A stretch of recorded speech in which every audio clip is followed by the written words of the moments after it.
Mango വില്ലേജിൽ വരുന്ന ഗസ്റ്റിൽ ഭൂരിഭാഗം ആൾക്കാരും ചോദിക്കുന്ന ഒരു ചോദ്യമാണ്, ഇവിടെ വരുന്നതെങ്കിൽ ഏത് സമയത്ത് വരണം, ഏത് സീസണിൽ വന്നാലാണ് ഏറ്റവും നല്ലത് എന്നൊരു ചോദ്യം ചോദിക്കാറുണ്ട്. എൻ്റെ അഭിപ്രായത്തിൽ ഏറ്റവും നല്ലത് മൺസൂൺ തന്നെയാണ്. കാരണം ഈ മഴക്കാലത്ത് മാത്രം കിട്ടുന്ന കുറച്ച് കാര്യങ്ങളുണ്ട്.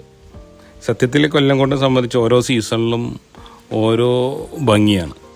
ഇപ്പം മൺസൂണിലാണെങ്കിലും സമ്മറിലാണെങ്കിലും വിൻ്ററിലാണെങ്കിലും അത് ആസ്വദിക്കുന്ന ആൾക്കനുസരിച്ചിട്ട് വ്യത്യാസപ്പെട്ടുകൊണ്ടിരിക്കും തീർച്ചയായിട്ടും കേട്ടോ. എന്നെ സംബന്ധിച്ച് എനിക്ക് ഏറ്റവും താല്പര്യം മൺസൂണാണ്. അതുകൊണ്ടാണ് ഞാൻ ഈ കാര്യം പറഞ്ഞത് മാത്രം.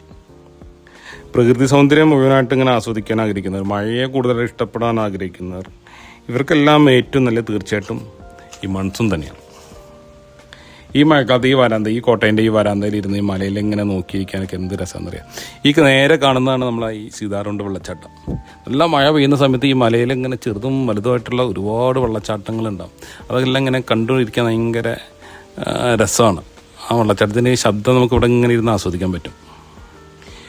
അതുമാത്രമല്ല ഈ സമയത്ത് മൺസൂൺ സമയത്ത് നമ്മൾ ഈ വൈകുന്നേരങ്ങളിലൊക്കെ ഈ പാടത്ത് ഇത് നമ്മളെ ഈ റിസോർട്ടിൻ്റെ തൊട്ടടുത്തുള്ള പാടത്തിൽ ആ പാടവരമ്പത്തിലൂടെ ഇങ്ങനെ നടക്കാൻ പോകണം.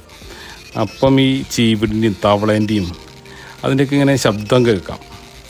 നമ്മളൊക്കെ വളരെ പണ്ടുള്ള കാലങ്ങളിൽ ആ ഒരു കാലത്തേക്ക് നമ്മളെ കൂട്ടിക്കൊണ്ടുപോകും. ശരിക്കും പണ്ടത്തെ കാലത്തൊക്കെ പറഞ്ഞാൽ ഞങ്ങൾ സ്കൂൾ വിട്ട് നിന്ന് കഴിഞ്ഞാൽ ഒരു ചൂണ്ടയൊക്കെ എടുത്ത് നേരെ പുഴയിലോ പാടത്തോ കുളത്തിലൊക്കെ പോയി മീനൊക്കെ പിടിക്കുക, മഴയത്തൊക്കെ ഇങ്ങനെ നടക്കുക, അതൊക്കെ അങ്ങനെയൊക്കെ ഒരു കാലം ഉണ്ടായിരുന്നു പണ്ട്. ഇന്നത്തെ തലമുറയ്ക്ക് ഈ സത്യത്തിൽ അതൊന്നും അവർ കണ്ടിട്ട് പോലും ഇല്ല, അവർക്ക് ചിന്തിക്കാൻ പോലും പറ്റാത്ത കാര്യങ്ങളാണിത്. ഈ ഒരു പഴയ ഒരു കാലത്തേക്ക് നിങ്ങൾക്ക് ആർക്കെങ്കിലും പോകണമെന്ന് തോന്നുന്നുണ്ടെങ്കിൽ 2-3 ദിവസം വന്ന് മാംഗോ വില്ലയിൽ ഒന്ന് സ്റ്റേ ചെയ്ത് നോക്കും.